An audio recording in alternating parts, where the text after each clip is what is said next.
All right. Good morning, everyone. We'll get started with our pediatric grand rounds for today. I have the pleasure to introduce Dr. James Campbell. Received his undergraduate degree from Georgetown University, followed by his doctor in medicine degree at Columbia University. He completed his pediatric residency at the National Naval Medical Center and began his fellowship in pediatric infectious disease at the University of Maryland Medical System. He then went on to get his MS in epidemiology and biostatistics at University of Maryland School of Medicine. Dr. Campbell is board certified in general pediatrics and pediatric infectious diseases. He is professor of pediatrics at the University of Maryland School of Medicine. He has earned numerous awards and honors to include most recently the Pediatrician of the Year for 2021 for the Maryland chapter of the AAP and the AAP's Special Achievement Award. He has a clinical expertise in pediatric infectious diseases, tropical medicine, immunizations, and HIV. And has been awarded multiple grants, authored numerous publications, and is a reviewer for at least 17 scholarly journals that I could come across. Dr. Campbell presently serves on the COVID-19 Research Task Force and is the Director of Clinical Research Training and Mentoring Program at the University of Maryland in Baltimore. So please give a good virtual welcome to Dr. Campbell. All right, thanks very much, Dr. Hughes. Let me go ahead and share my screen. It says, should be able to try now. all right, trying.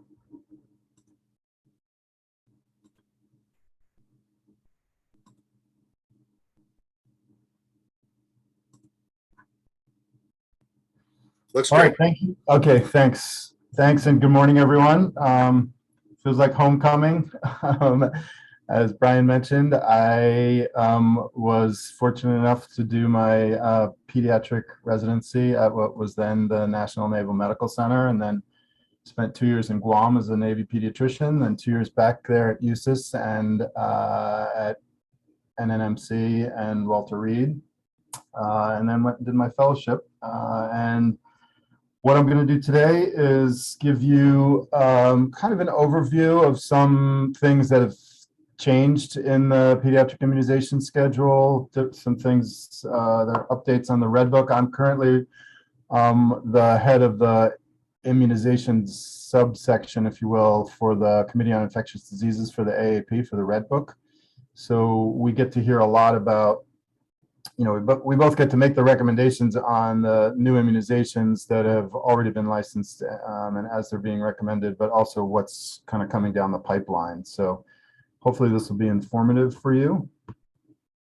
So just disclosure, I do a lot of studies, and some of them are sponsored by people, companies like GSK, Merck, Sanofi, Pfizer, and Moderna. All of those funds go to the university, not directly to me, of course, and I worked on a lot of data safety monitoring boards before.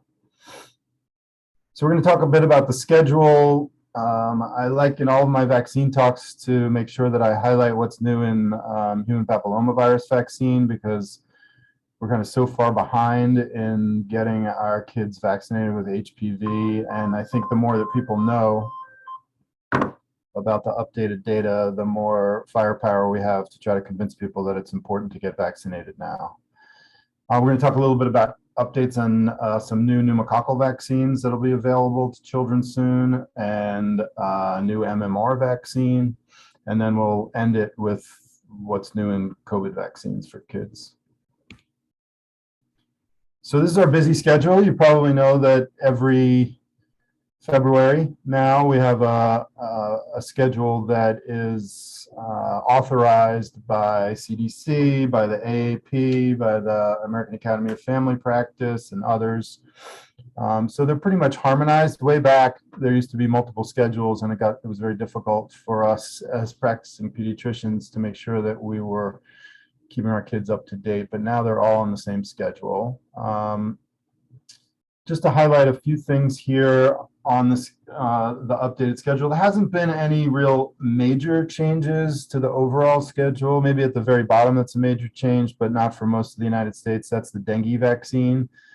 So recently licensed in the US and now recommended in the places where dengue is endemic, primarily things like Puerto Rico, the Federated States of Micronesia, American Samoa, some other places in the Pacific, like Marshall's. So not here. We're not using it here. It's not authorized as a travel vaccine at this point. It's given to 9 to 16-year-olds, and they have to first have serologic evidence that they've previously been infected with dengue prior to receiving the vaccine.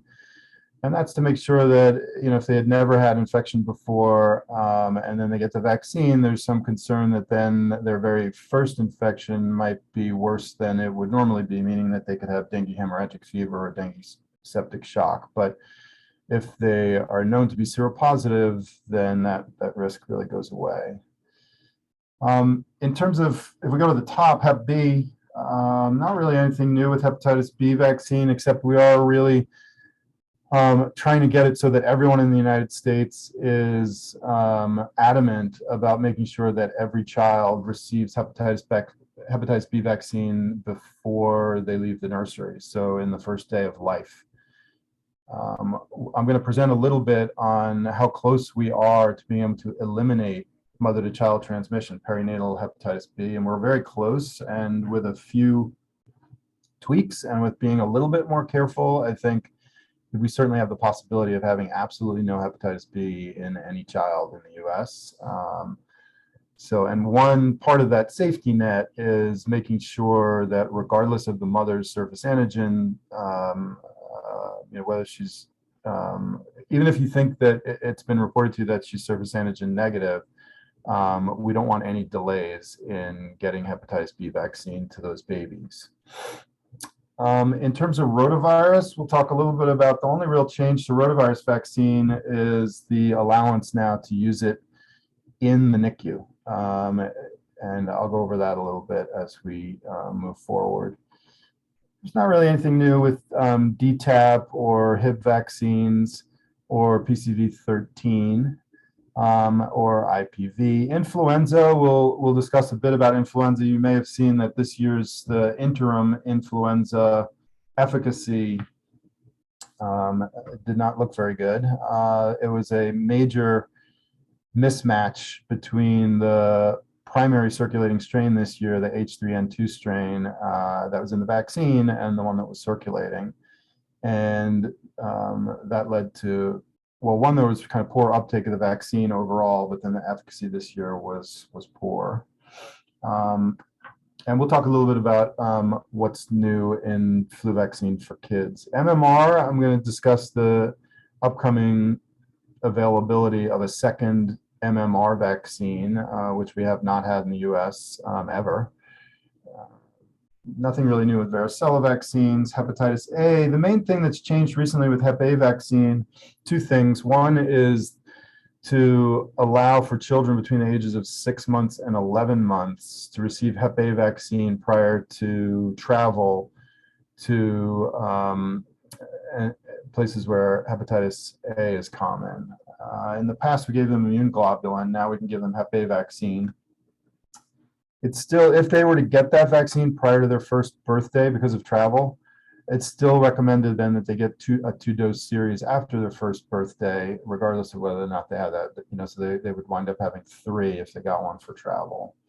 And then the other thing that's changed recently is that the green bar here you see is catch up, which means if they're behind in their vaccine. So all children of all ages are now recommended to have, from first birthday on, are recommended to have 2 doses of hepatitis A vaccine. So, in practices where people started doing the 2-dose regimen right when it was first recommended, it doesn't apply to very many kids because they're already like older teenagers. But that's where it's worth making sure that as part of getting those older teenagers up to date, that you see whether or not they received Hep A vaccine. Tdap, there have been some little tweaks on Tdap in terms of, if you were to give that vaccine to children between the ages of 7 and 10 prior to the 11-year expected time that they would get it, and when it counts and when it doesn't count. I won't go into that, but there are some minor tweaks there. HPV, nothing really new on HPV vaccines these past couple of years.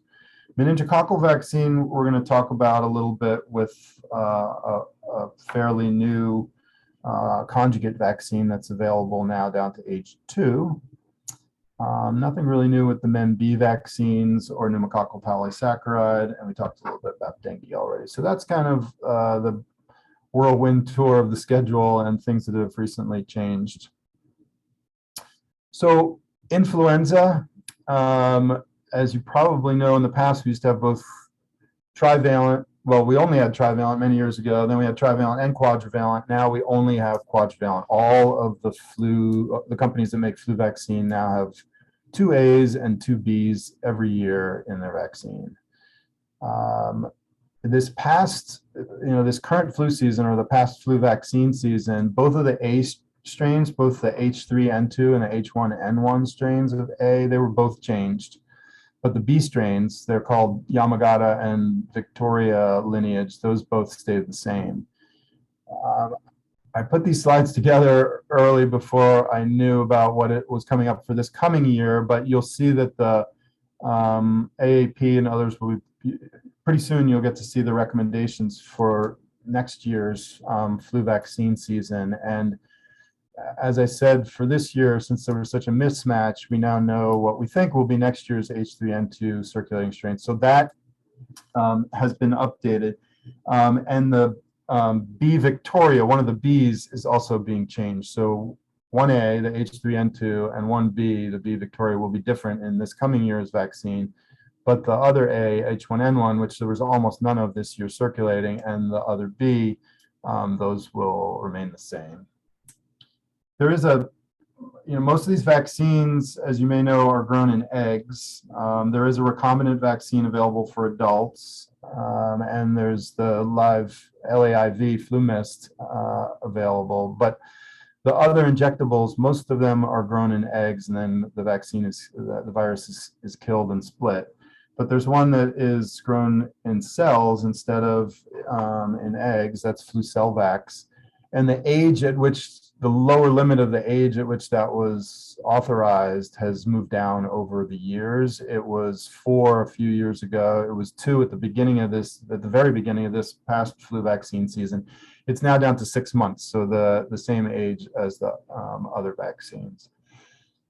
And there's no preference between the vaccines, but now if people stock this vaccine, they don't have to wait until, only give it to 2 and up or 4 and up. You can give it all the way down to 6 months.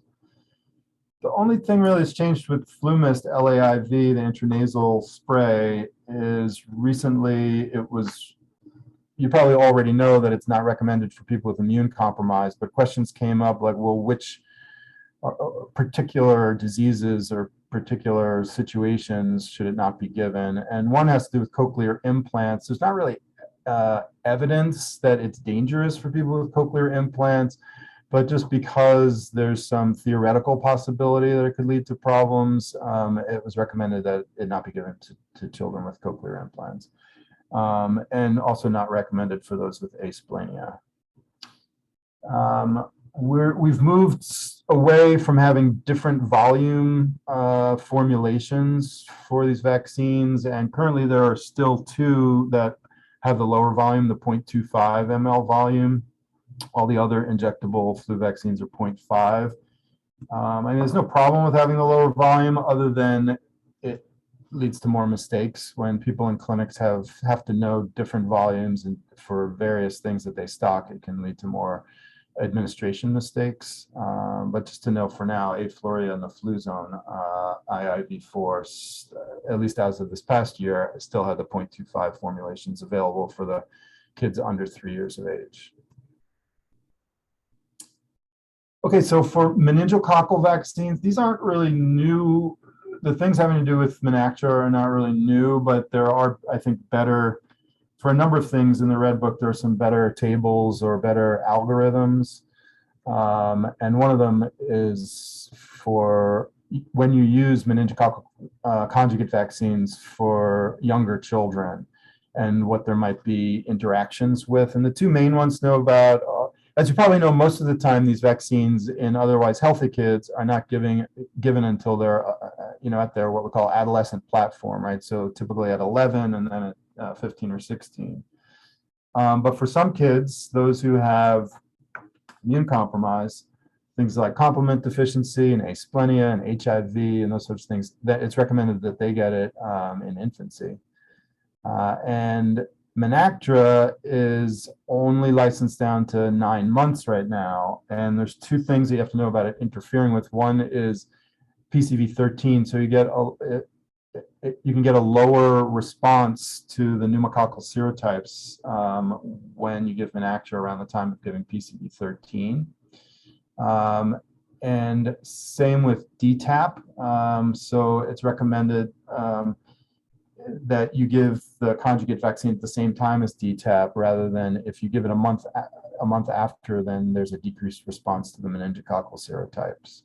So anyway, I think be careful if you're using these vaccines in younger children and simultaneously giving others. We usually don't have to think too much about the simultaneous use of vaccines, but for Menactra and these two, PCV13 and DTaP, it's worth looking up to make sure that you have the right timing.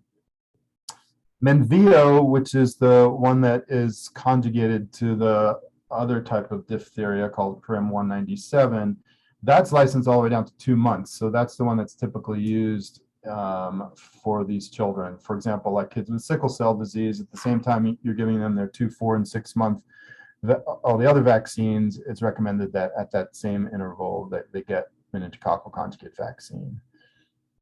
Menquadfi is newly licensed. It is made by the same company, Sanofi Pasteur, that makes Menactra.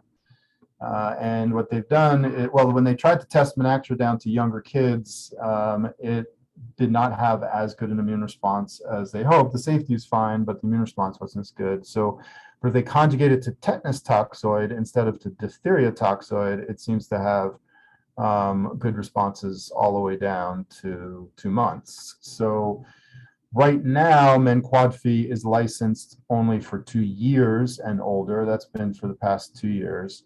But there are studies, including one that I'm involved with, going down to age 6 weeks, meaning down to the 2-month vaccine visit, that eventually, once all of those studies, all the results of those studies are done, the hope would be that Menquadfi would also be available also down to infancy to 2 months. And it's very likely that Sanofi Pasteur will at some point phase out Menactra, because Menquadfi can be used also for older kids and adults. So they're probably not going to have 2 meningococcal vaccines on the market. So look for that in the future, that you'll have Menveo and Menquadfi available for all ages starting at 2 months and up, teenagers included for the routine ones, but then also for those immunocompromised young infants. Okay, so in terms of rotavirus vaccine, as you probably know, kids who are in the neonatal intensive care unit, they typically are given their routine infant vaccinations according to their chronological age, as long as they're clinically stable.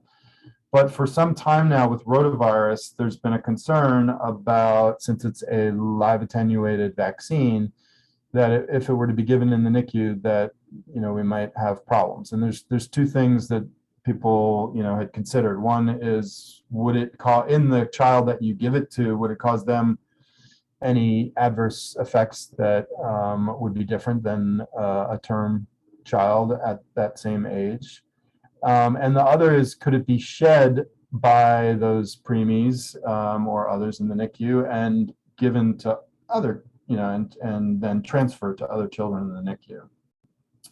The first one has been off the table for a long time, meaning there are no increased risks in the individual preterm infant in giving them rotavirus vaccine. And so for a long time, we've allowed those premature babies to get rotavirus vaccine at the appropriate age, as long as they were no longer in the NICU, like as they were leaving or as an outpatient. But there was a fairly big study done at Seattle Children's looking at the other question, which is, do these kids shed and then do they transfer it to others? And the answer to do they shed is yes. There is some shedding, but the answer to do they give it to other kids is no. No one else in the NICU got the rotavirus vaccine strain. And you probably know sometimes there have been outbreaks of rotavirus in NICUs, and preemies who get rotavirus tend to get worse rotavirus. So because of that study and just generally knowing about the safety of rotavirus in these children, it's now what's written in the Red Book, you can see here, and also recommended by the CDC, is that individual NICUs can determine whether or not they would decide to give rotavirus vaccine at the recommended chronological age to otherwise eligible infants. Because what happens to many of these, for those of you who don't deal with this in the NICU, is they can age out, or if they get beyond 15 weeks and they're still in the NICU, then we never give it to kids. We never start the series after that. So if they're going to be in the NICU for a long time, it's possible that they would miss out on ever getting rotavirus vaccine if it can't be given in the NICU. So that's the only real update on rota. Because of the measles outbreak in the US a couple of years ago, there were some clarifications and updates to exactly what needs to be done for all of kind of the permutations of age and immune status for post-exposure prophylaxis, because there were a lot of children being exposed, as you probably remember, back in 2019, 2020. So for all ages, across the top row there, you can see if a child's known to be immune, and there's different ways that you could know that someone, a child or an adult, is immune. If they have antibody to measles, if they've received 2 measles vaccines, or if they're born before, somebody who's born before 1957, since before that, essentially everyone in the US got measles. Then post-exposure prophylaxis is never indicated. They're considered documented immune. If they're under 6 months, they're considered non-immune by their age. Now, they may have some maternal antibody, but we just consider them non-immune. So as long as you can catch them in the first 6 days after exposure, they get intramuscular immune globulin, and they quarantine for 28 days. As many of you probably know, the usual incubation period ends after 21 days for measles. But once you give immune globulin, it can extend the amount of time before they'll actually become sick, extend the incubation period. And that's why, it can be a board question for any of you who are out there maybe taking boards in the future, is that giving immune globulin extends from 21 to 28 days. So that's the amount of time that they would then be in quarantine. Once you get to beyond 6 days, then it's kind of too late to do post-exposure prophylaxis. So they just get quarantined, but they don't get prophylaxed. Between 6 and 11 months, now you get into the age range where we can give MMR. As you probably know, travelers can get, or during an outbreak, we can give MMR down to the age of 6 months. So here we prefer giving the vaccine over the immune globulin. And if you give the vaccine in the first 3 days, they don't need to be quarantined. If you wait until the fourth, if it's too late, then you're already in the days 4, 5, or 6, then the vaccine is less likely to work. So that's when immune globulin, the passive immunity, is given, and they again quarantine for 28 days. And then once you get again to 6 days, it's too late for post-exposure prophylaxis, so they home quarantine for 21 days after exposure. And then once you get to the first birthday, now we're expecting kids to start to have been vaccinated. It depends on whether they were or weren't vaccinated, and whether it was a household member or not household member. And you can see here what the exactly what would be done. But essentially, some of the things to take home are, when possible, we prefer the vaccine to be given early post-exposure rather than immune globulin. But when not possible, we give immune globulin. And once you get too far into the incubation period of measles, then post-exposure prophylaxis is not going to work. So it's just unnecessary to give. And this table, these things were, for the most part, were already recommended, but having it all in this table so you can just see, if you have a child of whatever age and whatever immune status, what exactly and how long it had been since the exposure, then exactly what needs to be done. So we've only had one measles vaccine in the United States forever. And there is another MMR vaccine that's widely used across the world, but has not been in the US, but looks like it will be soon. So it's Merck is the one who makes the one that we've been using all this time. It's called MMR2. And GSK, GlaxoSmithKline, has their version of MMR vaccine called, and they call it Priorix. It's been licensed for 25 years in Germany and for a long time in lots of other European countries and Canada and Australia. More than 100 countries have it approved for lots of years. Almost 500 million doses have been distributed. And GSK submitted what's called a BLA, that's the Biologics Licensure Application. So if a company wants to get a vaccine license, that's what they put into the FDA, a big packet of all of the studies that have been done. For drugs, it's called an NDA, new drug application, but for vaccines, it's a BLA. That went in June of last year. And the FDA then tells the manufacturer what their, quote, anticipated action date is, like when will they hear back definitively on licensure or need for additional information. And that's next month. And the expectation is it's going to be licensed. So I'm not providing you all the data here because there's a lot of data on both its pre-licensure data that was collected, the post-licensure effectiveness in outside the US, and all the studies that have been done in the US to show its equivalence with MMR. And essentially everyone has shown that the immune responses are the same. The proportion of children who get into the protective range is the same. Safety looks exactly the same.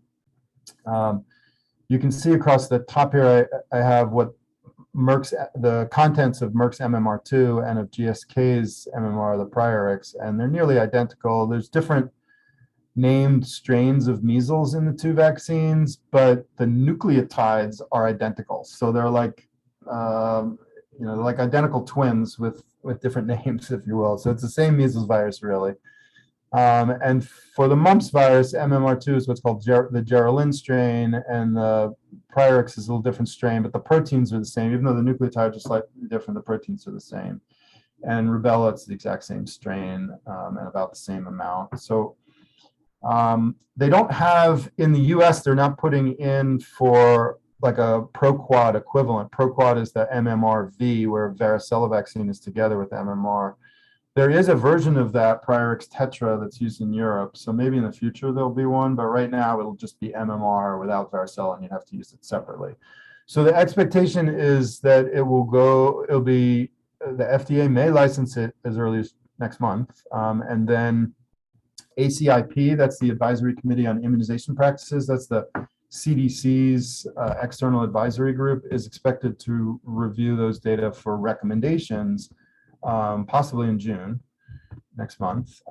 And it'll probably be similar to some of the other recommendations they've made when a new vaccine comes along that looks nearly identical. And that is to say, no change in the actual recommendations for use of MMR, like the timing and who gets it and contraindications, et cetera.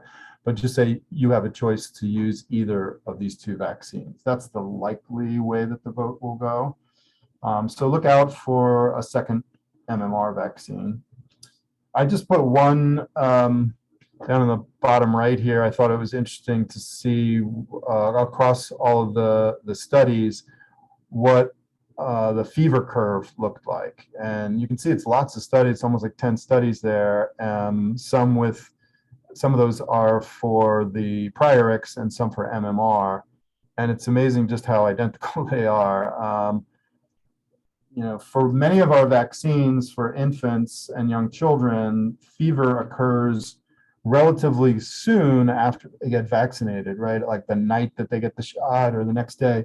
But for MMR, because it's a live attenuated vaccine, you kind of have to wait the incubation period before they get the febrile response, those who do. So you can see here that from about days 5 to 12 is when we typically see fever, and it's about 5-10% of children who have fever, but as you can see, all of those lines are highly overlapping.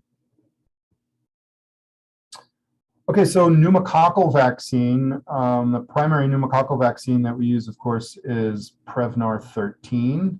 Prior to having Prevnar 13, which is a has 13 different serotypes of pneumococcus that are all conjugated or chemically bound to a protein.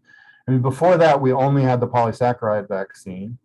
And then the first thing we had was Prevnar 7, which had 7 different serotypes in it. We then had Prevnar 13, we've had that for many years. But the Pfizer, who makes Prevnar 13, and Merck, who doesn't have any pneumococcal vaccines on the market right now, both of them have been developing what we call expanded valent vaccines over quite a while now, over like the last decade. And they're getting closer to being available for children. So both of them, the Merck product, which has 15 now instead of 13, and the Pfizer product, which has 20, have now been licensed and are recommended for adults. But neither of them yet has licensure for children. In the lower right here, you can see sort of the anticipated timeline for licensure. So we think maybe as early as next month, but soon, probably in 2022 at some point, PCV 15, it's called Vaccination, will be available for children. And next year, probably the PCV 20. So there's no recommendations yet, they're not licensed, but it is expected that they're coming. So far, it looks like the immune responses to the 13 that are in Prevnar, those same 13 in the 15 and 20 valent, they have equivalent responses. And then you get the additional benefit of having the 2 extra in the 15 valent, which you can see there in green in the bottom left, and the 7 additional ones in PCV 20. How much additional benefit will children get? As you probably know, since we've had any pneumococcal conjugate vaccine as part of the routine child vaccinations, the epidemiology has been that the rate, the risk, the incidence of invasive pneumococcal disease has plummeted. It's very low now. There still is. Of course, I mean, I'm on service right now. We have a child with pneumococcal empyema right now, and we get the occasional pneumococcal meningitis and bacteremia and sepsis and bone infections and things. But as you probably know, it's really fallen quite a bit since we've had these vaccines. And not only have we had this huge decline in child pneumococcal incidence, but there's been a large herd effect especially for the grandparents of those children. The reduction in invasive pneumococcal disease in older people since we introduced conjugate vaccines in children has been quite impressive. But we are still left with some kids who still get pneumococcal invasive disease with the serotypes that are in the vaccine. That's not common, but still like between maybe 20 and 30-something% of all those invasive infections are of the 13 serotypes that are in Prevnar 13. And like 2/3 of them are not. How much of that will we cover if we add in if we get to the 15 or the 20 valent? About half of the remaining serotypes will be covered. So it won't have a huge reduction, but there's just not a far way to go because we've already had such a huge reduction. But it will help to protect more children. And the questions that are going to be coming up is once we get to the PCV 20 and that's recommended and authorized, then what are we going to do with the PPSV, the polysaccharide 23 vaccine?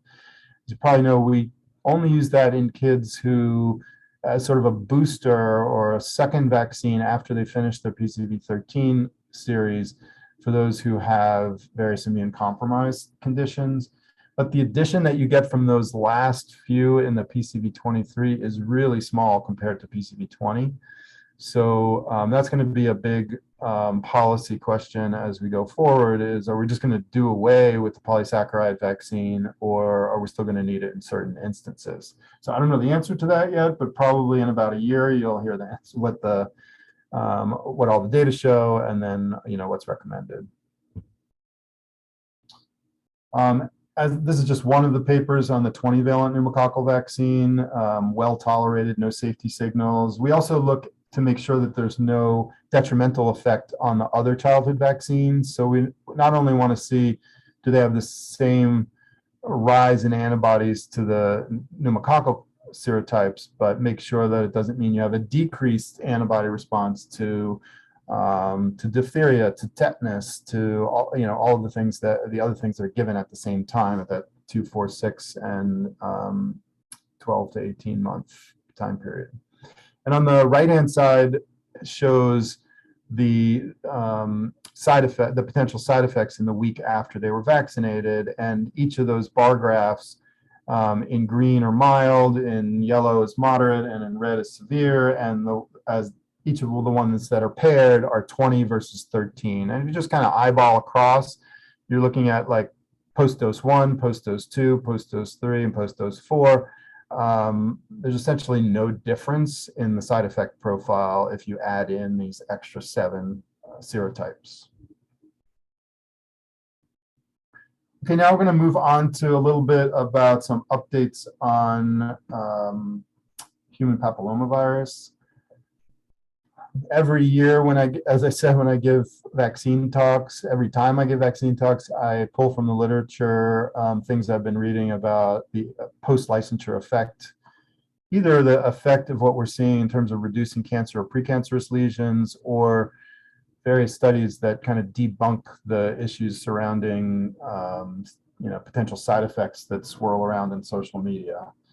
So a couple of new things that have recently come out. This one was just out from the American Journal of Preventive Medicine, showing for vulvar and vaginal precancerous lesions what's gone on. I mean, what you probably know for HPV, when the studies were done, they could show a huge, nearly 100% reduction in infection, in reducing the incidence of infection with the serotypes of HPV that are in the vaccine, and the ability to show some precancerous reduction in precancerous lesions.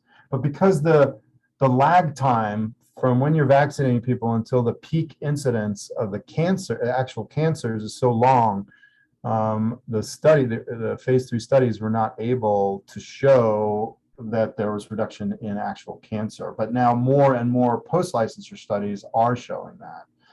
And this one looks at precancerous lesions that are vulvar and vaginal, also anal, but I only showed the vulvar and vaginal. And you can see, like there's the figures A and B, and in figure A, on those 2 top lines that go across the lightly colored ones, those are in older people, and you can see they're pretty flat because were not vaccinated. But the ones with the peaks, they've been falling since the time we've had vaccine, both for the vulvar and the vaginal. 21% for high-grade vulvar cancer per year in 15 to 19-year-olds since HPV introduction, and 19% per year for high-grade vaginal precancers.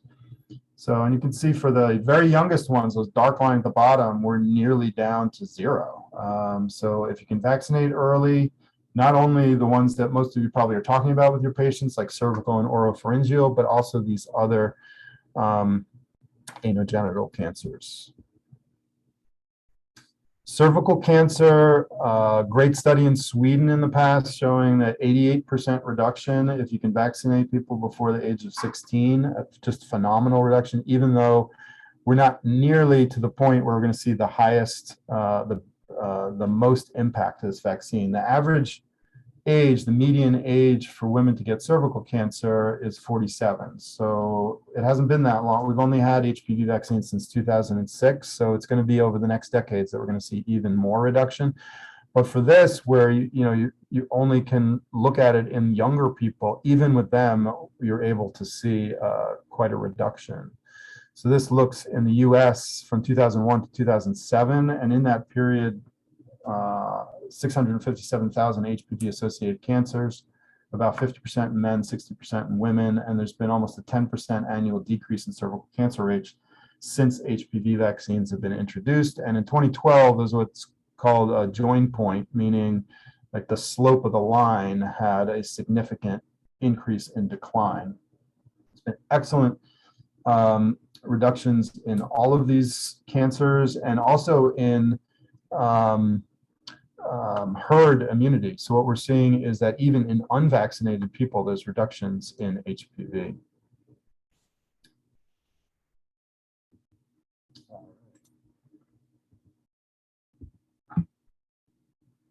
If we go across the ocean to England and look at their national HPV program, this looked at 14 million person years of follow-up in 20 to 30-year-old women, and they had various models. They were only using the Cervarix, which is the only 16, it's the HPV vaccine that only has 16 and 18, but those are the most common that cause cervical cancer.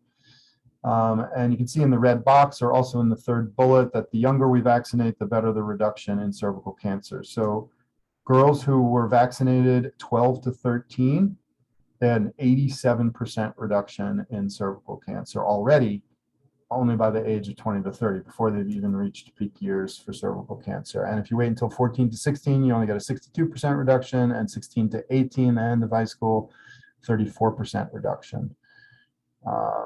Some other countries have already modeled out how long it's going to take them to, quote, eliminate cervical cancer. And for some, like Australia and New Zealand, it's not far off, but they have much higher vaccination rates than we do.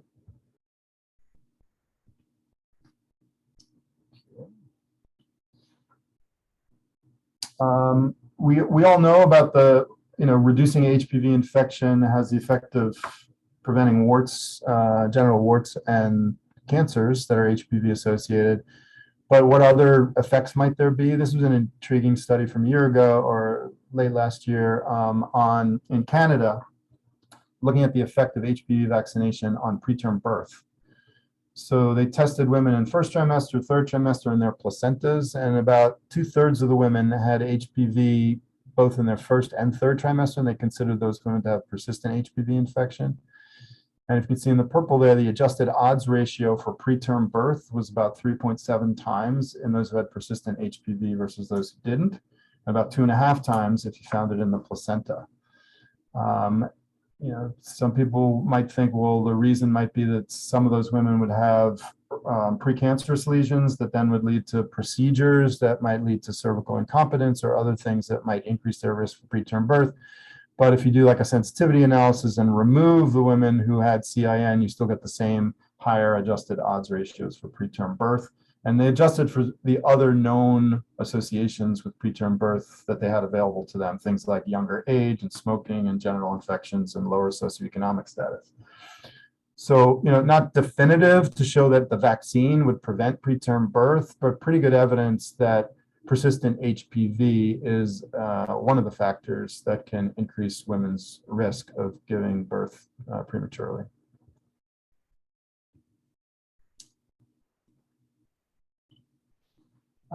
In terms of why people are refusing HPV vaccine, all of you who are out there vaccinating probably have, in your heads your own list of the reasons why people say they don't want to get their teenagers vaccinated. But if you look across the country, this study showed that adverse concerns by parents for adverse effects have been rising in terms of the primary reason why people do not want their children HPV vaccinated.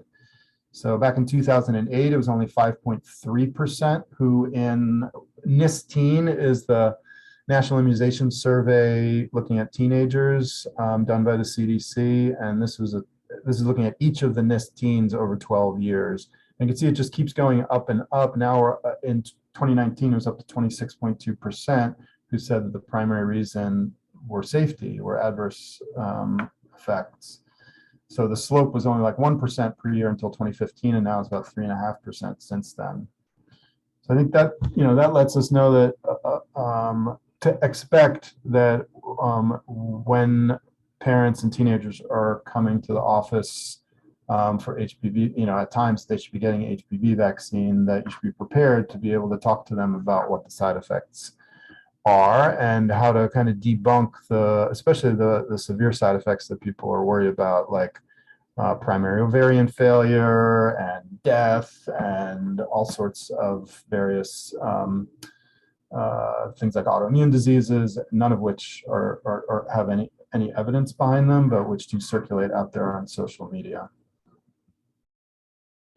Vaccination coverage in the US has been pretty steady over the recent years. About, as you can see in the bottom there, about 95% of kindergartners get to school with 2 MMRs, 5 DTPs, and 2 varicella zoster vaccines. Across the US, about 2.5% of kindergartners are considered exempt. And Maryland tends to do better than the average in the US. So in this last survey, which only goes up to 2020, we're about 3% better. So 98% MMR2, DTP5, and VZV2 with only 1.4% exempt. You probably know that there's different types of exemptions. Every state has medical exemptions, and then various states have either philosophical or religious or both. We had a huge dip in Maryland and across the country in routine immunization coverage during COVID.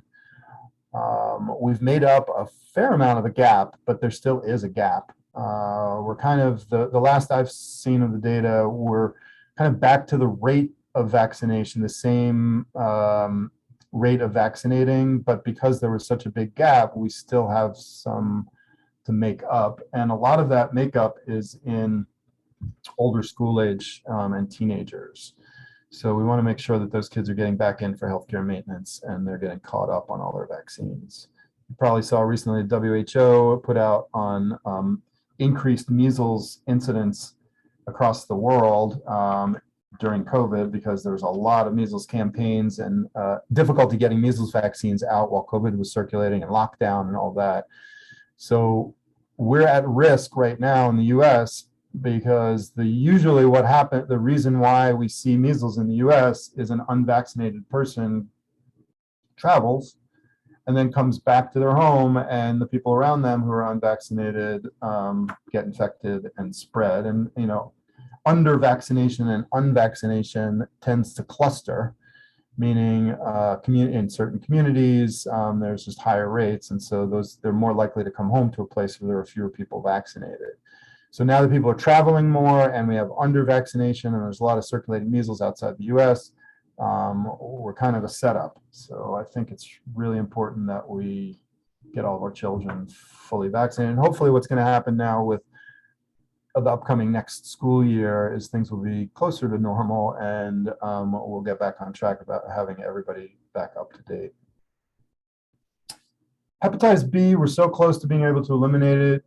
This is a study, 2009 to 2017, the National Perinatal Hepatitis B Prevention Program. They reviewed surface antigen positive women, moms, pregnant women, in 56 US jurisdictions. There were a little over 100,000 newborns born to those mothers, so about 11,000 a year. 97%, so almost all, but not all, got post-exposure prophylaxis, meaning that they got both vaccine and hepatitis B immune globulin. And 85% of them got 3 vaccines. So you can see we got 3% to make up on nursery post-exposure prophylaxis. We have 15% to make up on making sure that every single one of them gets the full series. And PSVT is post-vaccine serologic testing. Only 2/3 of them were tested. And you probably know the recommendations are for almost no one else do we recommend post-vaccine serologic testing, but for newborns born to women who are surface antigen positive, we do recommend it, but only 2/3 of them had it done. So all those metrics, they've been tracking these over the years, have been improving, but we're still not at quite where we want to be.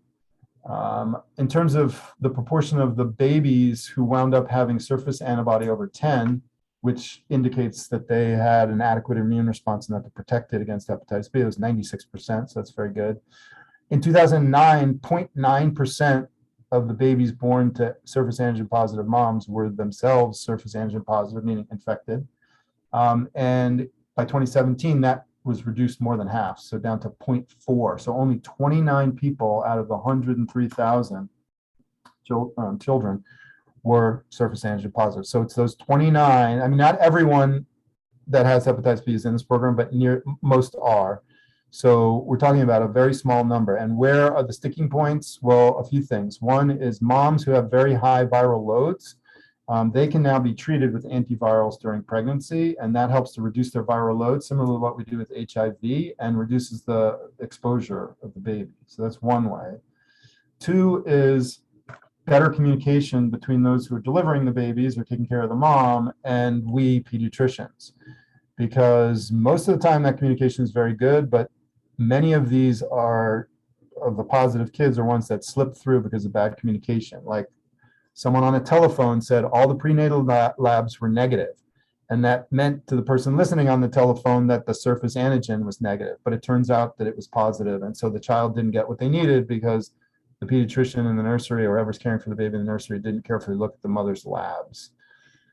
There are occasional ones where, she was surface antigen positive to start and then became or negative to start and then became positive.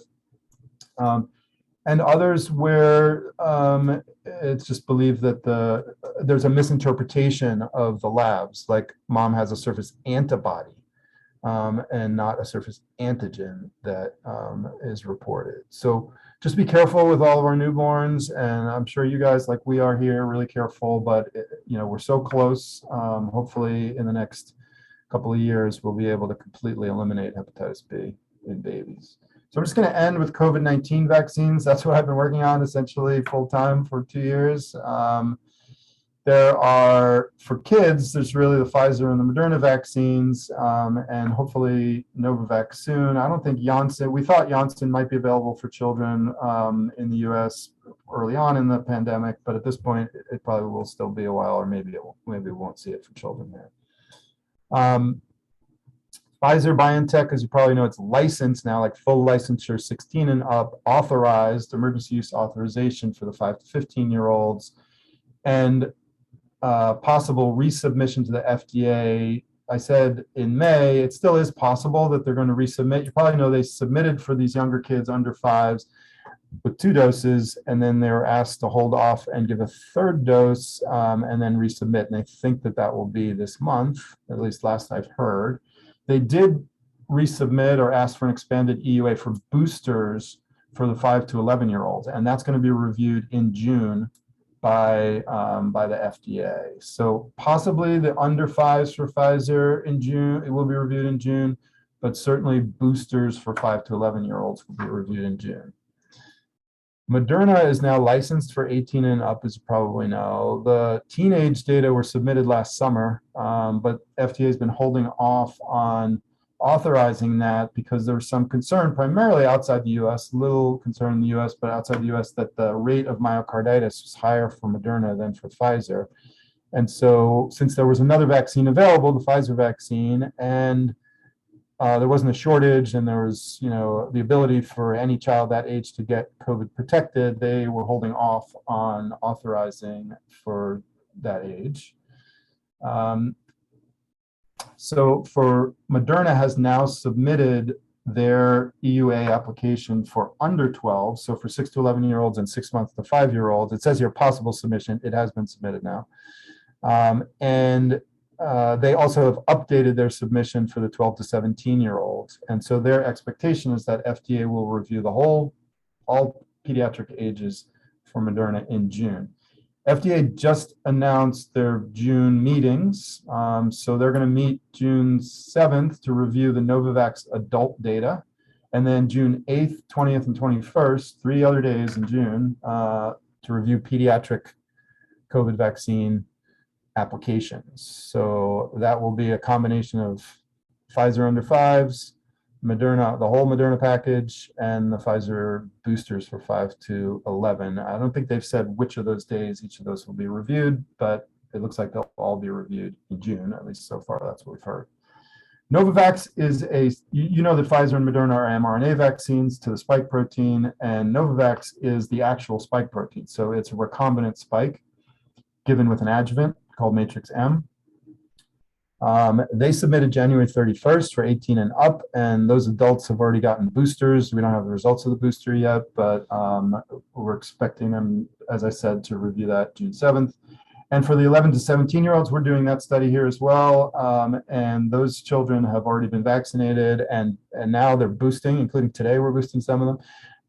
And hopefully, once they get authorization for 17 and up, they'll be able to put in the 11 to 17. In terms of under 11, those studies, at least in the US, have not started, I don't believe. So we don't really have the expectation it'll be very soon to have under 11 Novavax available.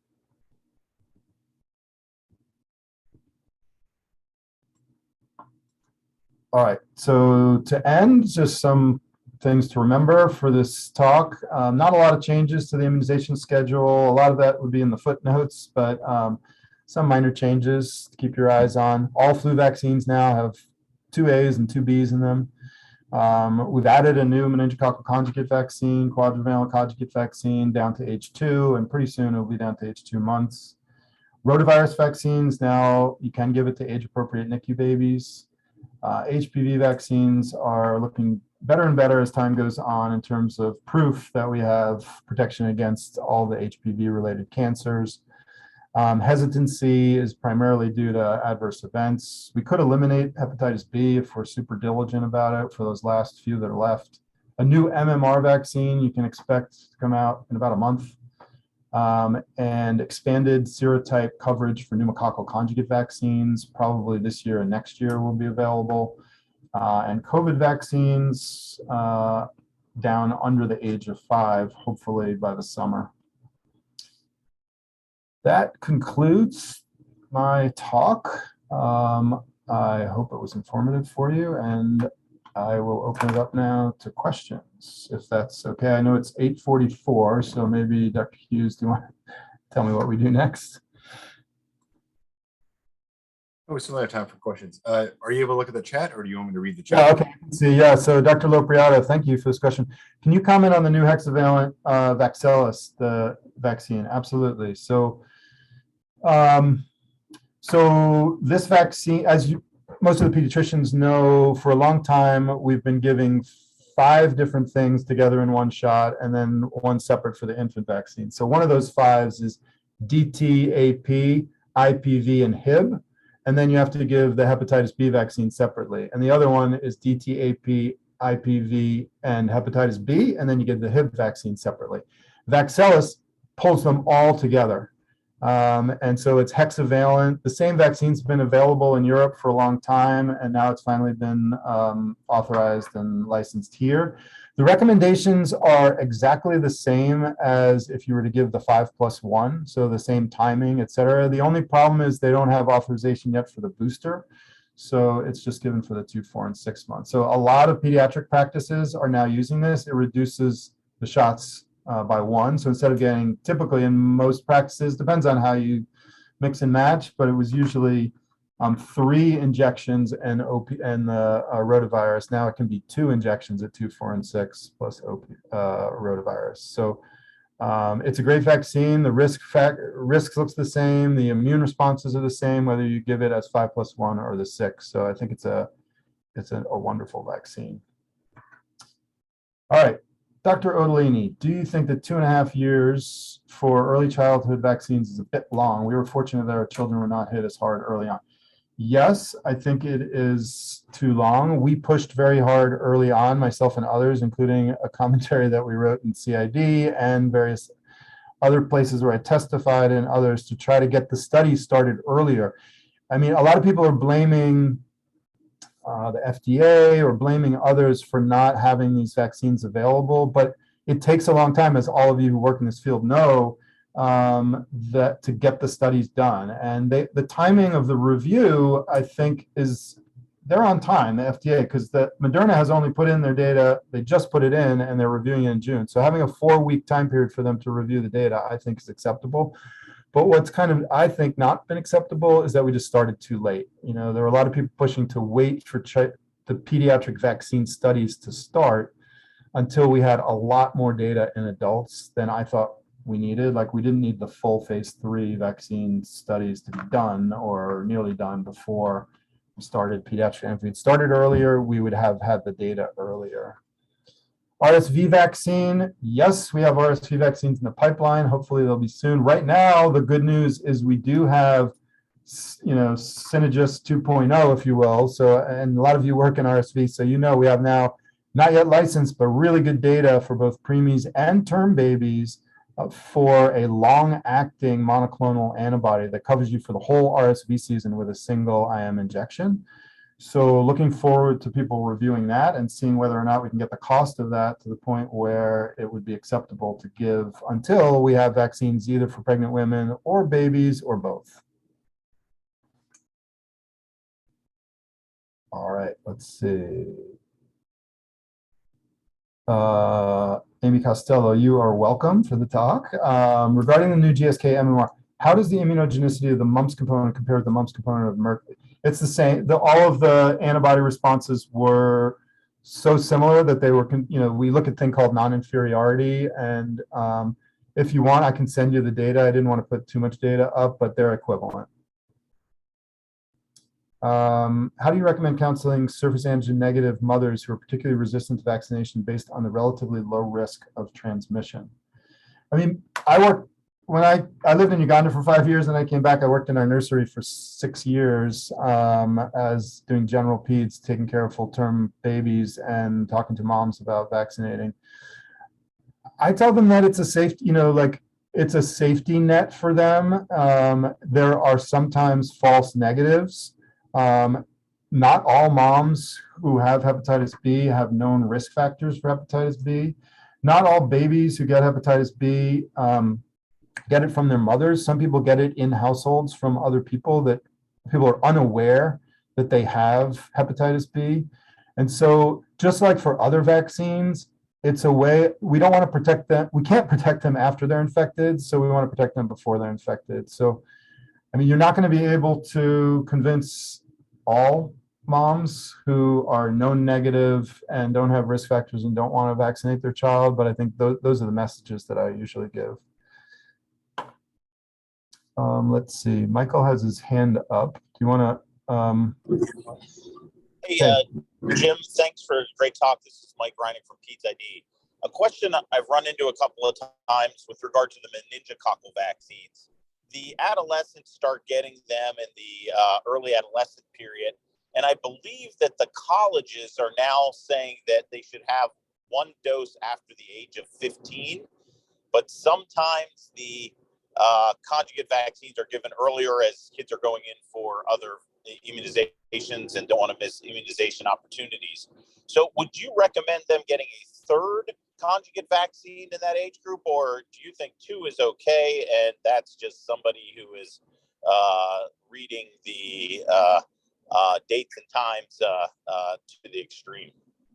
No, so that is the recommendation. So if they get it on time, so 11 and 15 to 16, then they're good to go. But if they get it earlier for whatever reason, then it's recommended that they get the vaccine when they're entering college.